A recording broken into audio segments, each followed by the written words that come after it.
Maradon, c'est l'occasion de parler du don d'organes. Il est vrai qu'on n'en parle pas souvent parce qu'on est parfois gêné ou pudique.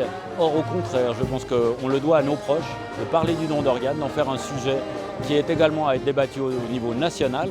Que faire si d'aventure un de nos proches a un accident et que l'on se retrouve confronté à la question du don d'organes? Le but du Maradon, c'est de parler du don, de faire en sorte qu'il y ait plus de donneurs, qu'il y ait plus de gens qui aient leur carte de donneur, parce qu'il faut savoir que tous les jours au HUG, eh bien, on est capable de sauver des vies si nous avons des donneurs d'organes. C'est aussi la preuve que tous les gens, transplantés ou pas, peuvent marcher ensemble et agir dans un même élan et pour la même cause. Et notre but, c'est plus que de stigmatiser ceux qui ne souhaitent pas donner, c'est vraiment de pouvoir remercier et mettre en avant ceux qui donnent et montrer qu'il y a aussi des bénéfices à donner en réalité. Et c'est ça peut-être le message le plus fort et qu'on essaye de faire passer.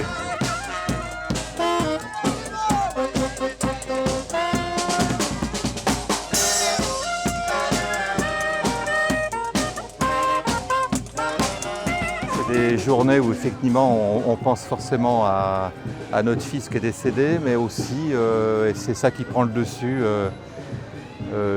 chez moi, puis chez ma femme aussi, quoi. On se dit que voilà, il a contribué à faire vivre des gens qui sont là, et pour nous c'est très réconfortant comme manifestation, je dirais. Il faut quand même, dans des journées comme celle-ci, rappeler qu'il y a du chemin à faire. Il y a encore beaucoup de personnes, beaucoup trop de personnes qui décèdent parce qu'elles attendent en vain un organe. Et je pense qu'il y a la possibilité de le faire. Il faut vaincre les préjugés. Je crois que c'est ça surtout le combat que nous devons mener, parce que les esprits sont avec nous, mais à un moment donné, l'émotion, quand on est face à la question, l'émotion peut prendre le dessus. Donc il faut savoir maîtriser cette émotion pour en créer une plus belle encore, c'est-à-dire donner la vie.